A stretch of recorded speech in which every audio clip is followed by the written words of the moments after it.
Hunger Games Ballad of Songbirds and Snakes is streaming now. Should you watch it with your family or on date night? Stay tuned to find out. Hello and welcome to Couple Chat. Where we Parents. discuss topics for you. Parents. I'm Matt. I'm Jackie. Let's chat. So we missed the boat of seeing the film adaptation of Ballad of Songbirds and Snakes when it first came out in the middle of November. Partly because it was Thanksgiving and we were doing a lot. And also, shame on me, I did not read or listen to the book. I know. I'm a huge Hunger Games fan and it just has taken me a long time to finally do it. I think I started trying to read it once a while back and I never got through it, or it was just, a lot going on. So I didn't read it. Yeah. But I finally did listen to the audiobook and man, oh man, I could not stop listening. It's really good. You listened to it in what, 4 days? That was fast, it felt like. I think a little longer than that. It was at least a week. Yeah. But I made sure because I listened to it, I guess the last week of November. Yeah. And then we went to see the movie right in the beginning of December. Yeah. So that makes sense. But I remember you texting me while you were driving to work being like, oh my gosh, I just got to this part. This is crazy. What's going to happen next? And it was just like, he. I read this book a while ago. I read it when it first came out, maybe a little after that. But I rented it from the library because they have this app called Libby, which we actually both really enjoy, that we can actually use our library card to rent books on our Kindle or on our phones or audiobooks. And then this way we can actually listen or read and not have to purchase every time. So that helped me back when I first got it. I could not even tell you when I did that. And some of it I didn't remember. So Matt's like, oh my gosh, do you remember when? And I'm like, yeah. I was wondering totally. that. I definitely. Every time I got to a part and I was like, how long has it been since Jackie read this? Too I was long. like, does she actually remember? Or is she just like, yeah, sure, Matt. So For some of it, I was, yeah, sure. But other parts, I was like, oh, you have no idea. Yeah. And I'm like leading him on, like, yeah, oh, that's a good idea. That, those theories, that's a good theory. That's possible. Yeah, I had so many theories throughout it. And that's how you know you're reading a good book or watching a good show. You can't really do this with a movie, obviously, because you watch the whole movie, it's over. Yeah. Unless, obviously, it's one of a series, which this seemingly is not. Suzanne Collins wrote Ballad of Songbirds and Snakes to just be a one-off that explains everything that happens with President Snow and kind of you see how it leads to him becoming that. It's not like the Anakin Skywalker story where he becomes Darth Vader at the end. This is it's the buds of him becoming President Snow. I didn't mean it. Rosebud. But yeah, so because the book has been out so long, I don't feel like we need to hold back on spoilers or anything. If you haven't read the book, Spoiler alert. Yeah, I want to talk spoilers because I want to talk about how different and the same it is, Yeah. So, tell me what's your initial reaction with the adaptation? How do you feel they did bringing this book to film? I thought they did an okay job. There were parts where I was just like, that is definitely not how I heard that person speak, or, oh, wait, they cut these people out completely. And, book adaptations, they have a habit of doing that. So unfortunately, you're going to suffer from a few missing pieces, like those people that were totally cut out, or those situations where it's like, oh, we're just going to cut her out of the film altogether. We're going to kill her off like she died when really she just got infected, got, healed, and then came back into the picture. Right. So it's one of those things where we really just kind of, book adaptations are always taking it with a grain of salt. But going back to the original trilogy of the Hunger Games, it was one of those series that was just so well done, book to film, that it was one of our wedding centerpieces. That's how much we love Hunger Games. There's just such vast details in the books that they only got to scratch the surface on in the movies, but they did it so well.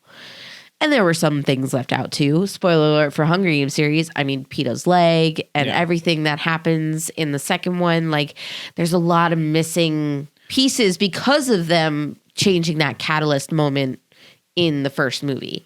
I don't think that hurt as much as, some other things in other series. But like with Hunger Games, I felt most of what they did to get these on film was to shorten or take shortcuts to things. Sure. Because they're, trying to fit this into a time span of a movie.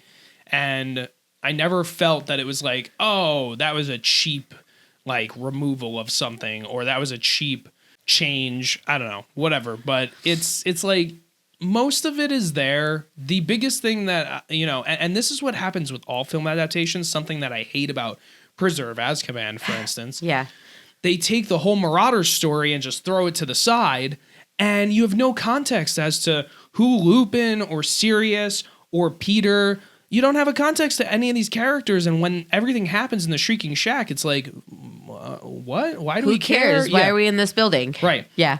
Whereas it's the same kind of situation in Catching Fire, where they cut out everything about the previous Quarter Quells, and you don't really understand that Haymitch was all part of that too, and like he has a past with the Quarter Quells. Yeah. Like they never like get into that, and I kind of forgot all about it until we were talking about it. Yeah. Because we binge watched the Hunger Games quadrilogy because they split up the last two movies. But we rewatched that and we were talking about these things, and I totally forgot about Haymitch being part of the last Quarter Quell and all that stuff. So that stuff's kind of important, but at the same time, that's why Hunger Games is one of those series. The books are so good. The movies are really good too. So it benefits you to read the books and then watch the movies. For sure. So, and I think this is exactly the same way. I don't think that they undercut anything really that happened in the books. There was a couple of things like, I forget her name, but yes, that character you were kind of mentioning. Yeah, but the Covey, like they didn't really talk a lot about the Covey. Like the Covey's such a large role in who Lucy Gray is. I know. So like the fact that they cut majority, like 85% of the Covey interactions with Snow and her or Coriolanus, like it's just one of those things where you miss out on such, like, it's heart-wrenching to read that book and have everything happen the way it goes and then not see it in the movie. Right. Like you see brief little glimpses of it, of them like being on stage, but everything that happens with Billy Tope and the Mayor's Daughter, like it's one of those things where it's just such a minute glimpse. You get a little bit of it in the beginning, a little snippet, and then like they're dead. Yeah, but not only that, but it's like it all just kind of happens a little too quickly. Yes. There's no buildup. There was no climax. It felt very strange, but overall, I think it was actually pretty good. It wasn't my favorite Hunger Games, because, again, we read the book, so it's one of those things where we already know what's coming. Yeah. It's just a matter of how the filmmakers are going to do it. Yeah. And I think that's what I like about seeing book to film adaptations. I really enjoy seeing what they include, unfortunately, I don't like seeing them exclude certain things, like Harry Potter with Peeves. That was a mistake. But I get it. But there's certain things that it's like, I understand for timing's sake, and I understand for casting or what have you, budget, whatever things come into play. But I don't know, being the book lover that I am, I like seeing all the details. I like seeing all the meaty bits, Yeah. I don't want to be kind of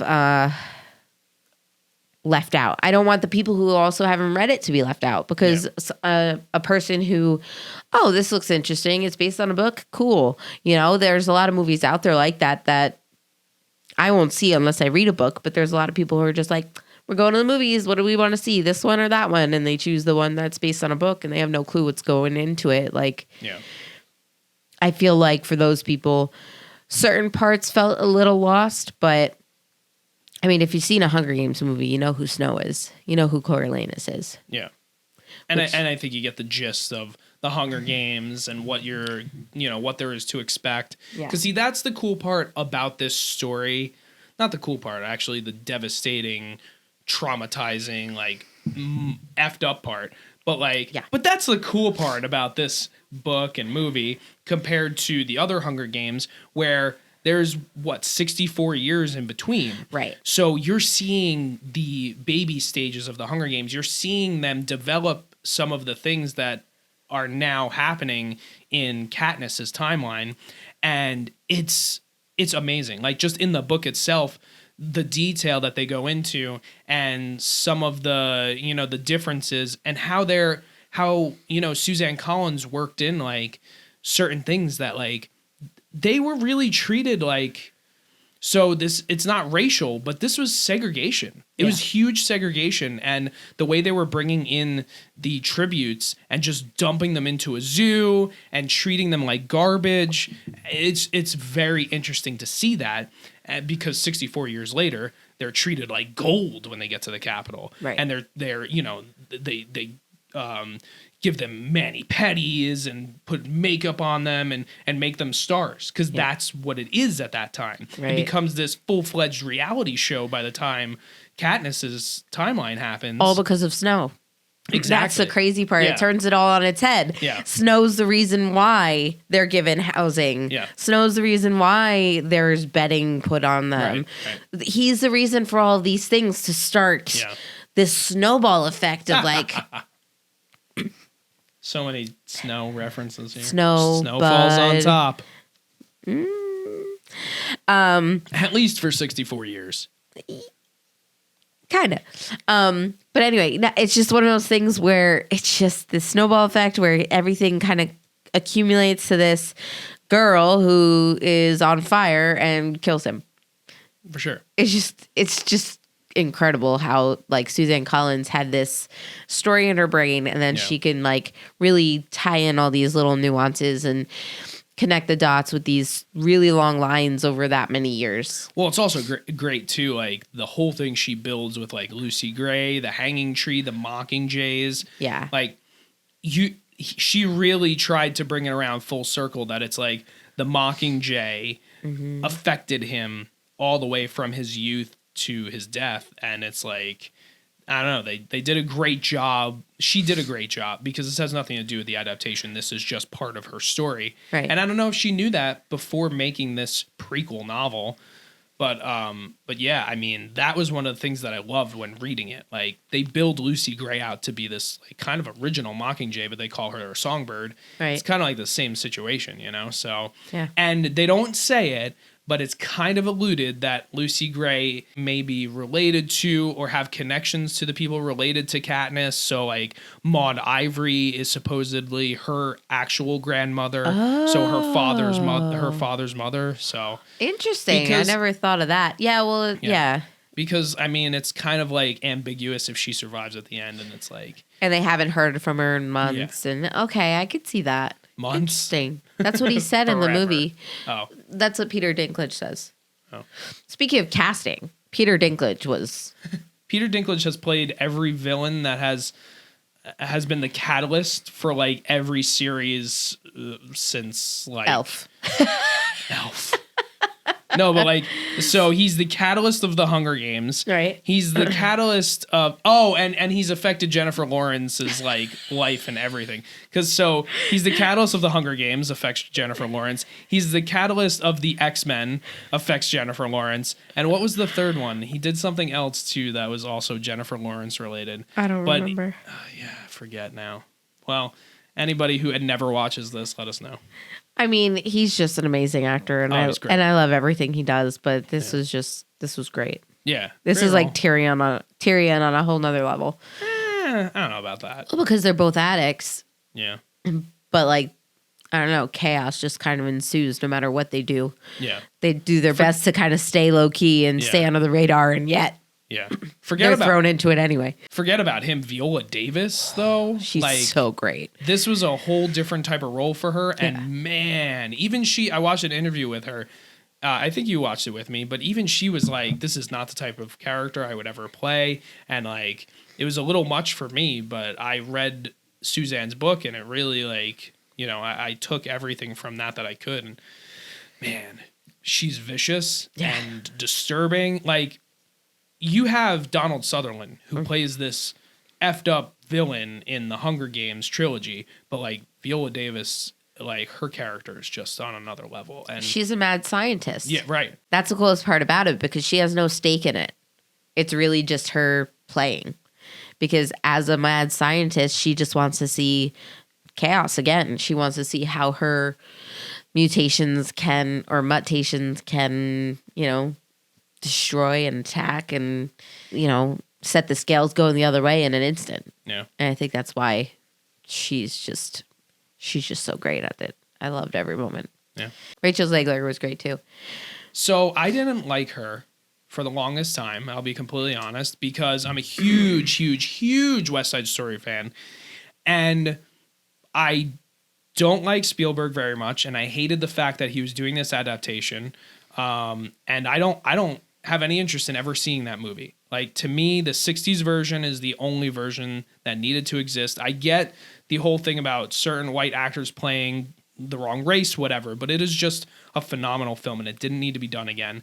And I've heard things about the new one, and it just, I have no interest. Mm-hmm. So anyway, Rachel Zegler plays Maria in the movie, right. And because of that, I had no interest in her ever in my life until this movie, when I realized how amazing she is. She's not only an amazing actress, she's an amazing singer, vocalist, everything. She's phenomenal.